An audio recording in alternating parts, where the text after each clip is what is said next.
During the brutal Arctic campaigns of the Second World War and the Cold War, thousands of soldiers discovered a truth few civilians ever considered. Machines, weapons, and even the human body could freeze solid in minutes. Grease that worked fine in Europe or the tropics became useless sludge in the Arctic. Oil hardened like wax, rifles jammed, and engines refused to start.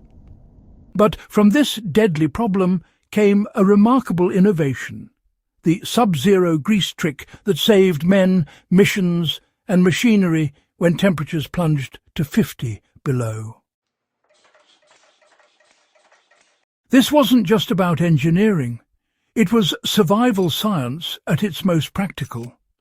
In those frozen theatres, from the Soviet Finnish front to the Canadian Arctic patrols, knowing how to keep metal moving meant the difference between life and death. Let's uncover how a handful of mechanics, chemists, and field engineers developed this forgotten trick, what it was made of, and how its principles are still vital for anyone preparing for extreme cold today. Early in World War II, the German invasion of the Soviet Union exposed a weakness no one had fully anticipated. Standard engine oils and gun greases froze solid in the cold. Panzer crews on the Eastern Front woke to find their tanks immobilized, while infantry rifles jammed after just a few shots. Even well-trained soldiers couldn't force bolts open without breaking parts. The same problem plagued Allied convoys in the Arctic seas, where deck machinery and weapon turrets froze under sheets of ice. At minus 30 degrees Celsius, mineral-based oils became so thick they could no longer flow. Bearings seized, moving parts cracked, and equipment designed for Europe's temperate climate turned into dead weight. To soldiers and mechanics, it was obvious. Without a lubricant that stayed liquid in sub-zero conditions, no machine could fight or survive in the Arctic. That's when the race began to develop what became known among field engineers as Arctic grease. Standard lubricants of the 1940s were made mostly from refined mineral oils, great for normal climates, terrible for the Arctic. Military engineers and chemists began testing alternative bases. Synthetic esters, whale oil, and even castor oil, each known for their cold resilience. The Soviets, cut off from many petroleum supplies, leaned heavily on animal and fish-based fats, especially seal and whale oil, which naturally resisted solidifying even in extreme cold. Finnish troops, masters of winter warfare, often mixed reindeer tallow with kerosene to create a thin, oily paste that stayed workable at minus 40 degrees Celsius. This improvised grease was rubbed into rifle bolts, applied to sled runners, and even smeared on leather straps to keep them flexible.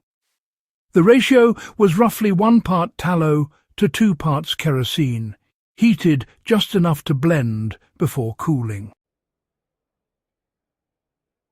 Meanwhile, Allied chemists developed the first low-temperature synthetic greases using a mix of diester base oils and lithium soaps, formulas that would later evolve into modern aviation and space lubricants.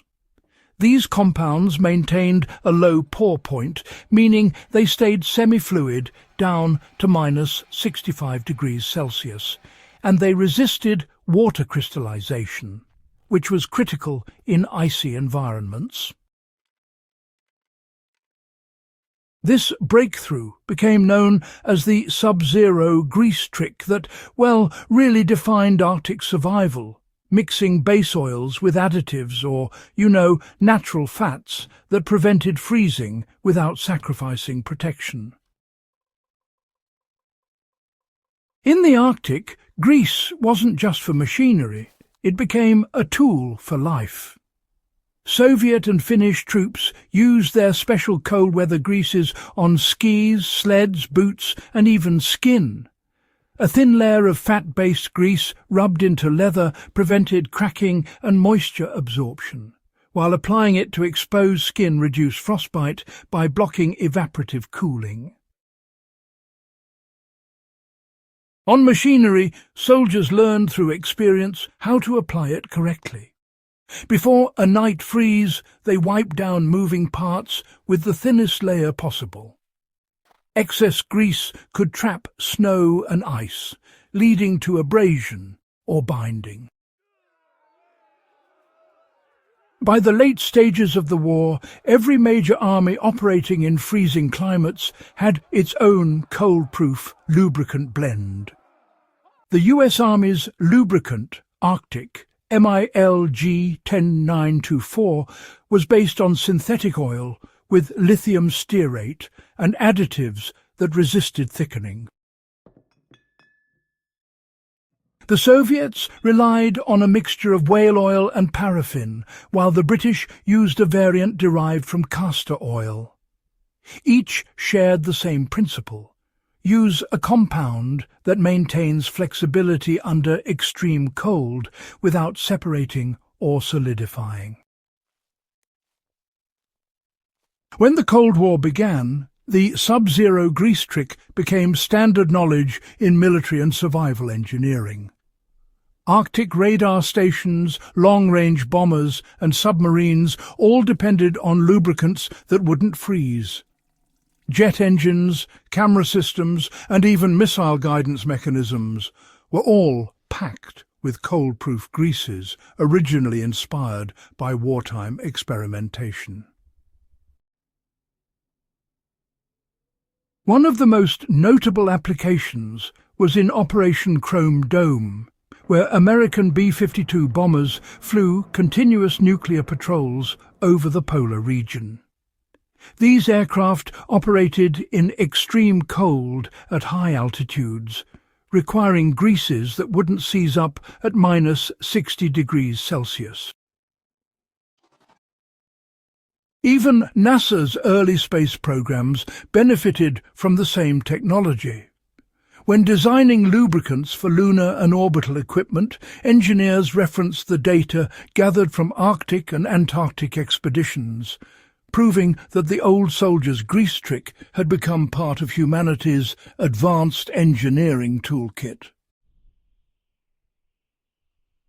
For anyone preparing to operate machinery or tools in severe cold, the lesson is clear. Standard oils and greases fail below freezing. Special formulations or natural blends are essential. Modern synthetic greases labelled Arctic or low-temp are direct descendants of those wartime mixtures. They're now available commercially and remain effective for snowmobiles, firearms and generators exposed to sub-zero conditions. But even without access to modern products, one can still apply the original field method.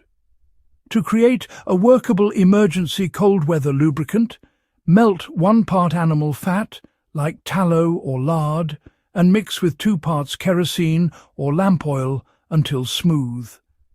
Allow it to cool, then store in a tin.